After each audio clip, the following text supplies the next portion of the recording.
Ժամը 15-ի դրությամբ Ալավերդու թիվ 31 կոտորակ 06 ընտրատարածքում գրանցված 1174 ընտրողների մոտ 40%-ը 452 մարդ արդեն մասնակցել էր քվեարկությանը։ Ընտրատարածքային ընտրական հանձնաժողովի նախագահ Հենրիկ Մամաջանյանը նշում է, որ տեղամասում ընտրությունների ընթացքը նորմալ է, մինչ այժմ որևէ խախտում չի արձանագրվել։ Որևէ խոչընդոտ, որևէ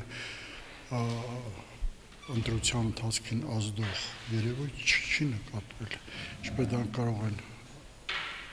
ասել դիտորդները, ինչպես նաև վստահված անձինք։ Թիվ 31 կոտորակ 06 ընտրական տեղամասում ընտրողների ակտիվ հոսքը շարունակվում է։ Մարդիկ ընտրության են գալիս այն հույսով, որ նոր քաղաքապետը բարեփոխումներ է իրականացնելու Ալավերդիում։ Ընտրողներից մեկն էլ Նարինե Աբգարյանն է, ում կարծիքով Ալավերդու քաղաքապետի ընտրություններում թեժ պայքար է ընթանում։ Երկուսի ծրագրերին էլ հետևել եմ, կարծում եմ, որ կընտրի